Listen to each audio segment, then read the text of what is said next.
Hey guys, welcome to the week 32 spiral corrections. You know what to do, so let's get started. Monday, the table shows the record high and low temperatures recorded in different states. The range of temperatures in a state is the difference between the highest and lowest temperatures.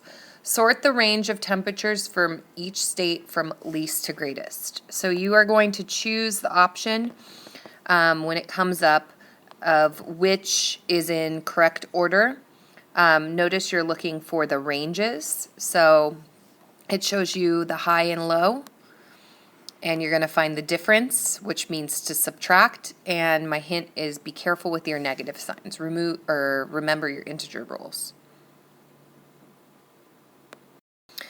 Okay, so what I did is I broke it down: Alaska, Colorado, Florida, and Nevada, and I subtracted the temperatures. So notice, for example, Alaska is 100 minus a negative 80, which means 100 plus 80. So that's a range of 180 degrees.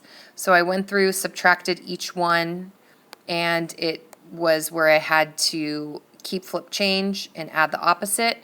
And so the correct order would be Florida, Nevada, Colorado, and Alaska. Tuesday, a recipe for snack mix calls for 4 3/4 cups of cereal. The amount of peanuts needed is 1 2/3 cups less than the amount of cereal needed. Complete each box below to make a true statement. So first, the recipe calls for blank cups of peanuts. So figure out how many cups of peanuts. Part 2, a total of blank cups of peanuts and cereal are needed in all.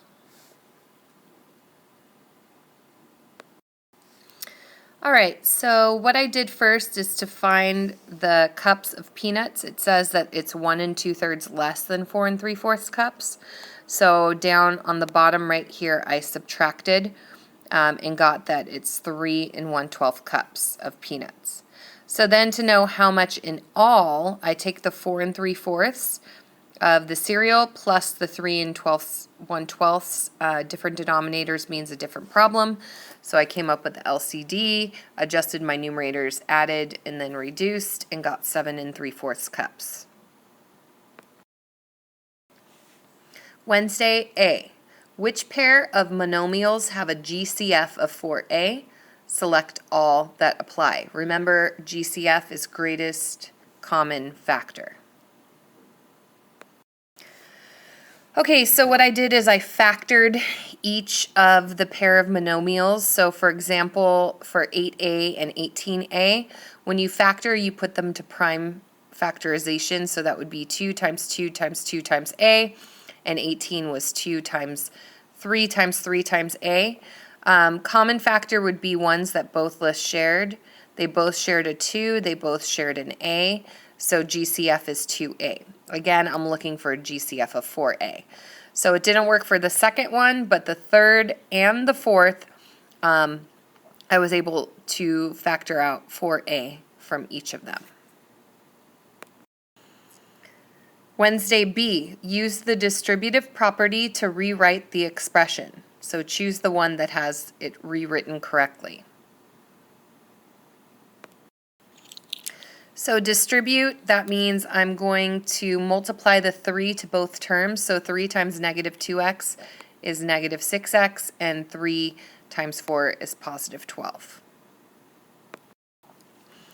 Thursday, Amy invests $3,000 in a savings account that pays 2.35% simple annual interest. She makes no other deposits or withdrawals for 3.5 years. Determine if each statement is true or false. A.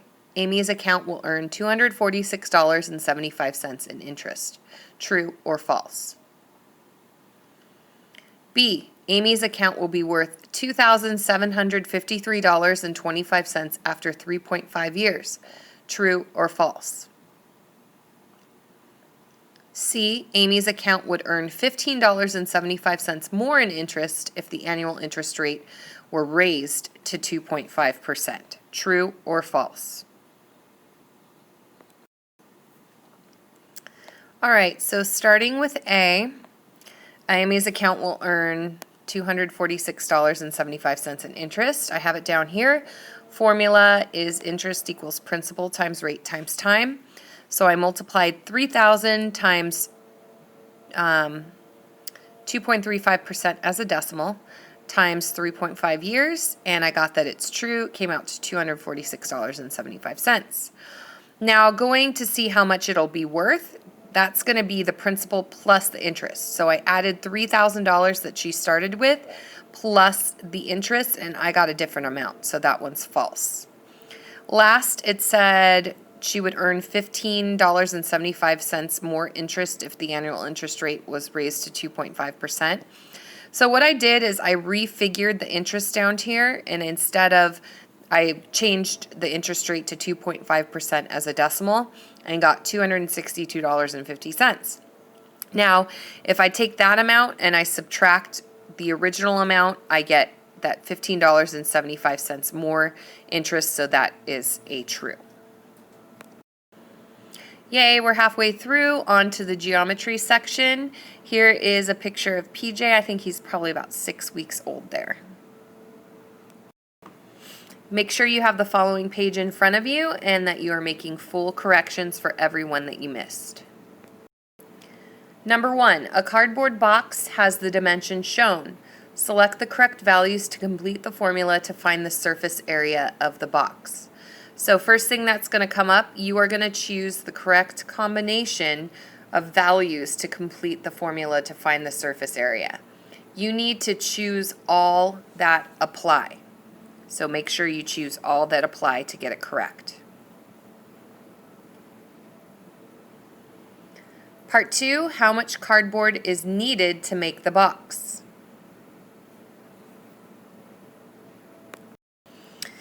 Okay, so in regards to filling in or choosing the ones that show how to find the surface area with the values, all of the ones that I put up there work. So you should have selected all 3 of them. They're just in a different order. So when I find the surface area, I break it down to, there's a front and a back, a left and a right, a top and a bottom. And so I find the area of each portion, and then I'm multiplying by 2. And so I got front and back have a total of 10 feet, left and right are 6.4 feet, and top and bottom are 8 feet. So add them together, and that's how I got 24.4 square feet. Number 2, when making a book cover, Anwar adds an additional 20 square inches to the surface area to allow for overlap. How many square inches of paper will Anwar use to make a book cover for a book 11 inches long, 8 inches wide, and 1 inch high? So my hint for this one is think of covering a book, and if you were to cover a book with a book cover, you wouldn't cover the whole entire thing, all the surfaces, because you would not be able to open the book. So use that in choosing your answer. All right, so I drew my book. And so if we have a book, we're going to cover the front and the back and then the spine. So front and back is 8.5 by 11, which is 88. Multiply by 2, you get 176. And then the spine is 11 by 1, which is 11. So I did 176 plus 11, and then I added 20 additional because of this additional 20 square inches, and I got a total of 207 inches squared. Number 3, find the volume of the composite figure. Notice we have a cylinder and we have a cube. So my hint is to find the volume of each and then add them together. All right, so for the cylinder, the formula is pi times the radius squared times the height. So when I substitute my values, it's 3.14 times 2 squared. I had to cut the diameter in half because we need a radius. I squared that and got 4. 4 times 4 is 16, and 16 times 3.14 is 50.24 inches cubed. I'm not done yet because I also have a cube, which I did side times side times side, and got 125 cubic inches. Last part, you want to add those two together and you get your final answer.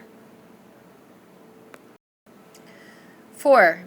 Classify the triangle that satisfies each set of conditions. You might want to draw pictures and label like the sides and angles to help you decide. So for A, choose the classification that satisfies one right angle and two congruent sides. B, choose the classification that satisfies one obtuse angle and no congruent sides. C, choose the classification that satisfies 3 acute angles and 3 congruent sides. Alright, so I have my pictures down here. Here's my one right angle, my 2 congruent sides, so that's isosceles right. Then the next one for B, it says 1 obtuse angle, so there's my obtuse angle, and no congruent sides. I have different marks in each one to show no congruent sides, so that's scaling obtuse. And then 3 acute angles and 3 congruent angles would be equilateral acute. Congratulations, you have completed week 32 spiral. This is a picture. I have a camera at home to kind of check in on what PJ is doing, and this is what I see him doing most of the time while I am at work supporting him. So I will see you in a couple of weeks. Have a good spring break.